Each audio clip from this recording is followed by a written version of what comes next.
Today is the 22nd of January 2025. My name is Elizabeth Vries. When I was 23, I married a man who was 41.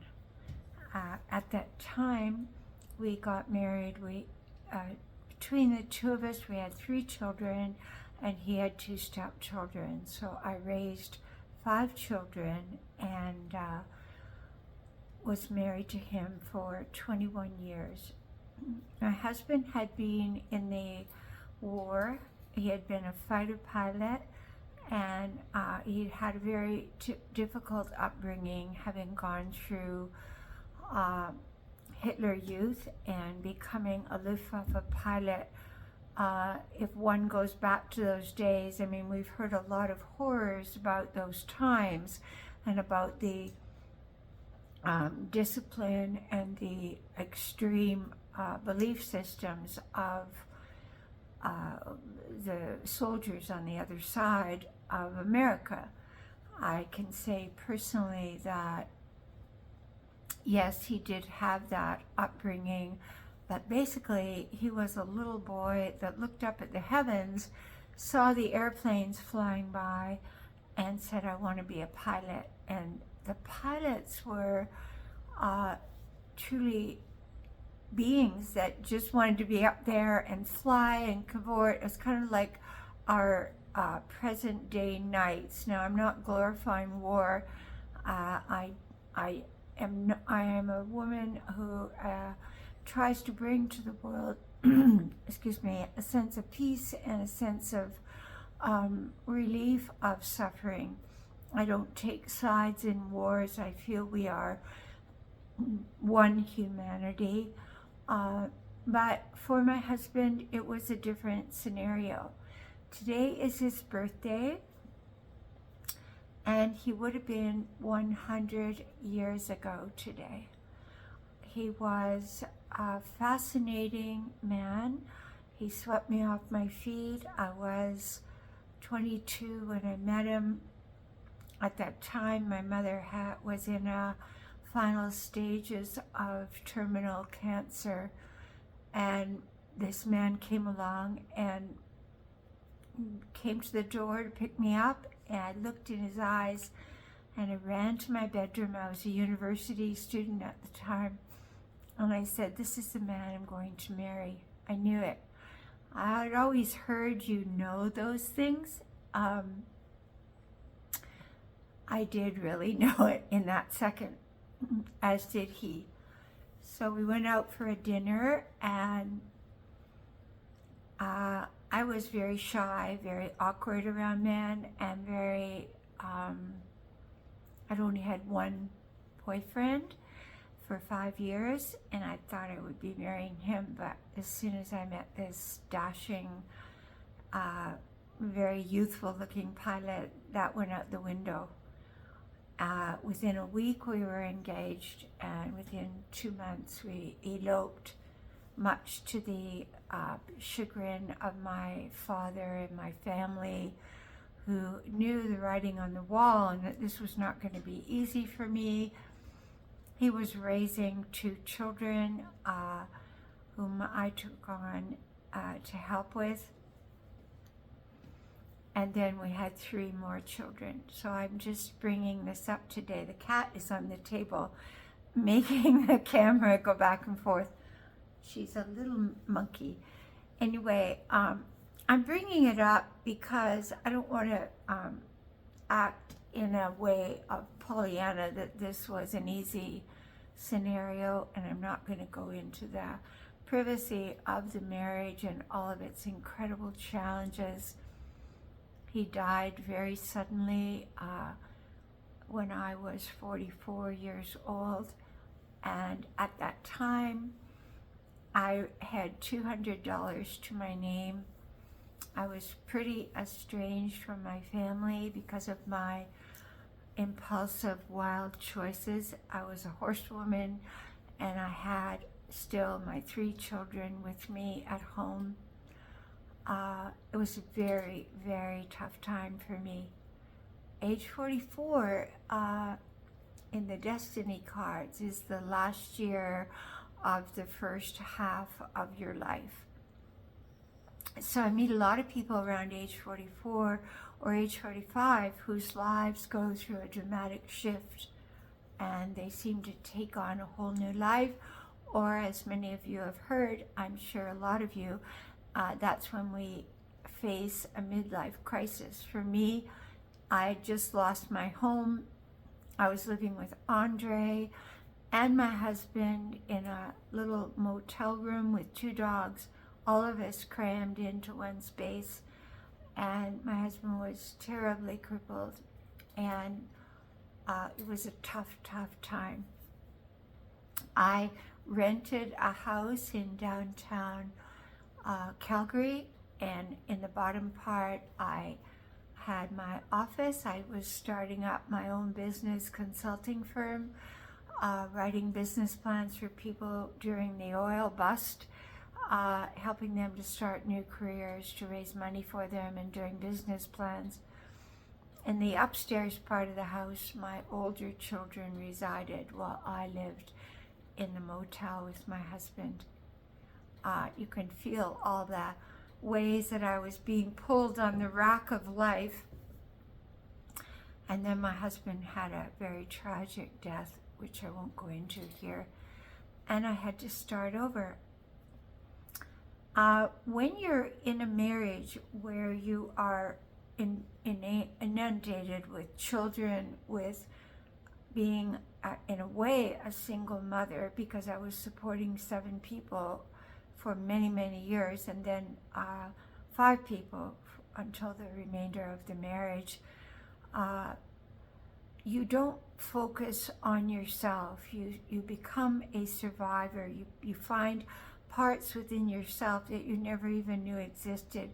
I had come from a relatively affluent Torontonian home. My father had been well respected in the government. He had advised the Prime Minister on business matters, on forecasts of where the economy was going to go.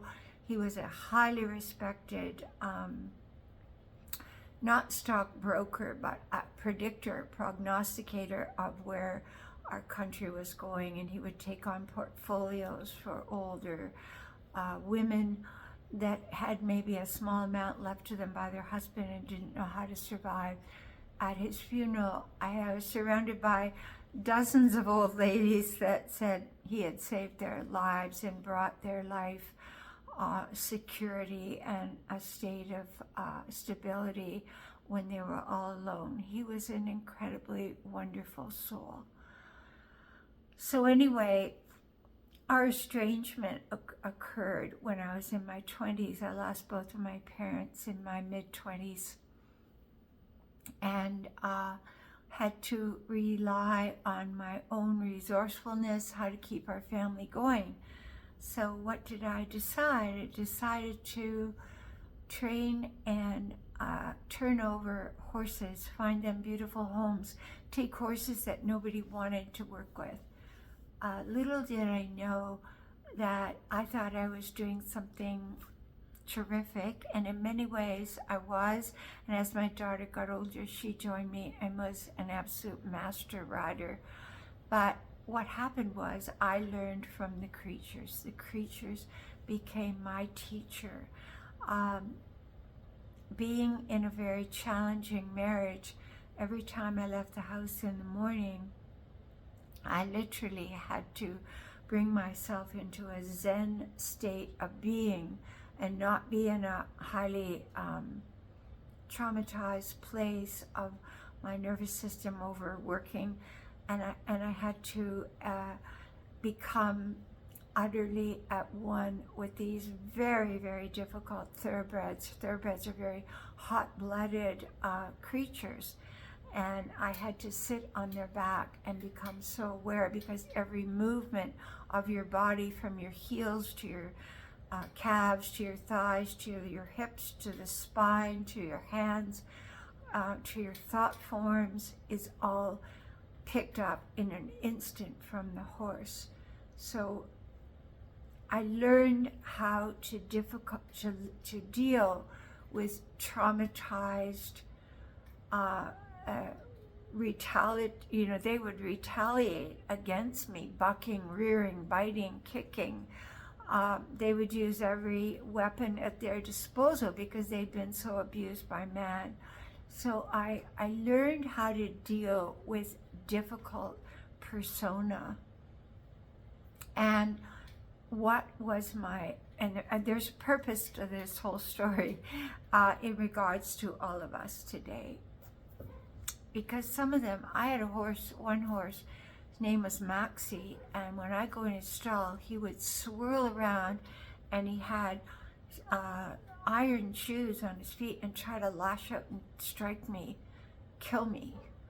And I had to discipline him with a lot of consistency and strength of will, but also the thing I learned from that horse, and he actually turned into one of our greatest horses eventually, was to be who I was authentically in the essence of my being, to find my own inner strength, to become so aligned with my body, mind, emotions, and spirit that I was like a force of light when I came into that stall. And to be in such a state of heightened awareness. It's like going into a war zone. I never knew what was going to happen with him. But what was my secret weapon to bring him around? When he did the tiniest capitulation toward me of positive behavior, I praised him and praised him and praised him to the hilt. And slowly over time, because he'd always gotten attention through bad, violent, retaliatory behavior, this horse started to come around, and he started to become affectionate. He started to fall in love with my children and with me, and he started to become my protector. And it's the only horse that I had, I get emotional just thinking about him, that when we put him out in our acreage, he would patrol the acreage, and if anybody tried to enter our property, we called him our watch horse. And if anybody came to our stable to see other horses, our little stable we had, if he turned his back on them and pinned his ears, I knew that that person had bad character, and we would not sell a horse to them. He was our psychological assessor of humanity. So the reason I'm bringing that story up, and I'm going to bring up over time many horse stories, because the horses taught me far beyond. They were the gift to me. They were my healers. I was leaving this difficult, traumatized home situation every day with my children, taking them to the stable and learning from the horses how to, number one, they were healing me through their heart energy, but number two, they were so forgiving and so wonderful. They were just incredible creatures. So I'm bringing that up because to me, Maxie in some way represents our president today. You may say, how did she jump from that to that? Well, Maxie was a creature that had gone through a lot of abuse and also had been pandered to and was highly filled with defense mechanisms and anger and revenge. And I look on our president today, I see a lot of the same traits.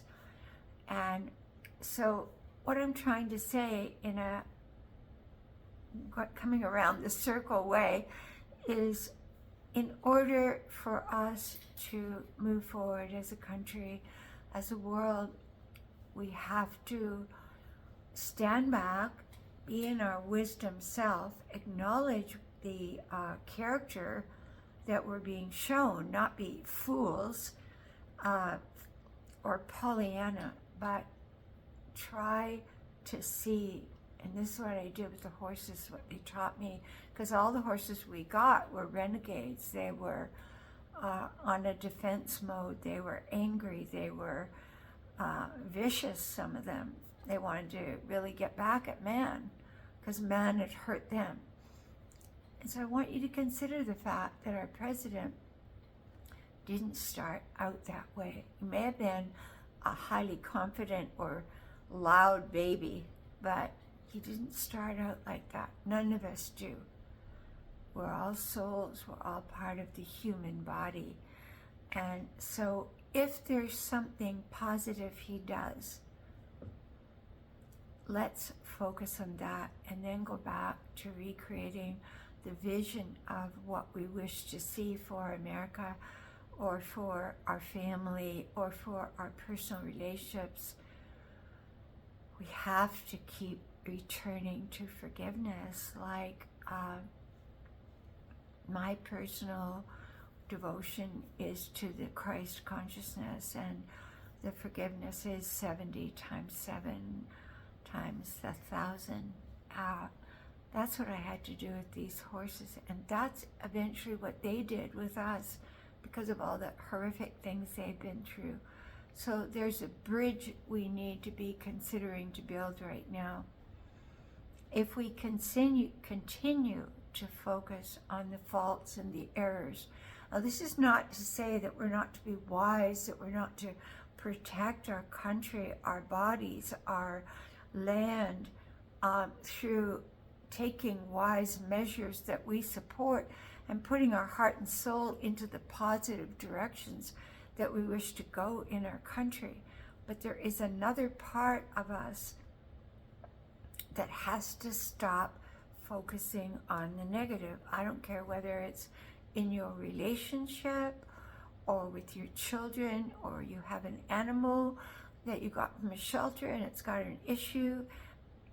Try to focus on and encourage the positive and to reinforce the positive. I know it works. One thing I used to do with my children every day, because my children went through a very tough upbringing and they had issues, just as I had issues from the whole situation, was to, number one, not keep focusing on the negative, but to focus on the good parts of my life every day. My children used to call me, Mother, you're the cockeyed optimist, but you keep us all going because you stay in a state of positive reinforcement. And they said that's what got them through their childhood years. And I tell you that it works in every facet of life. So today I want to talk about, and have been talking about, the power of positive reinforcement. It is the only way that I know back to the light. And when I think of Christ and the Beatitudes, blessed are the meek, for they shall inherit the earth. He didn't mean meek that you are cowardly. He meant meek in a sense of deep humility. And through humility, we become one with all of beingness, because we recognize we're not above or below, that we are one with. And I think that's what I'm trying to say today. We have to form new ways of being. I wrote something today that I wanted to just end with. Freedom as related to letting go. When I contemplate inner freedom, as Krishnamurti would describe it, freedom from the known, freedom from all our indoctrinations, our unhealthy attachments, our conformity to the way it's always been done. Freedom from being distracted all the time, freedom from deep family behavioral patterns and imprints. Slowly I'm learning how to let go through a radical inner transformation. That is what I'm hoping to convey today, that the transformation that we hope to see outside of us must take place within us. How can tomorrow be different if I am unable to let everything flow through me without holding on? So are you and am I holding on to what somebody did yesterday? Am I holding on to somebody else's behavior and choices? No one, as Epictetus said, is put on this earth to make us happy. No one. Or to make us feel comfortable with ourselves. That is something that's up to us. So am I going to spend today focusing on what Donald Trump is doing, or one of the members of the government is doing? Or am I going to go outside and look at a beautiful rose, or work with my flowers, or take some blankets down to a homeless person on the street?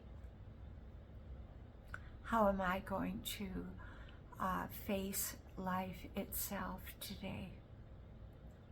So that's where I'm at right now, and that's where I've been, and I hope with all my heart and soul that I reached you at some level today, so that we may grow in mercy. I always come back to angelic mercy, to the life itself, of feeling that joyous sense of forgiveness, but also not forgetting our wisdom and our boundaries. If you wish a reading with me, you can reach me at angelicmercy44@gmail.com. Thank you, and may God guide your day. Bye for now.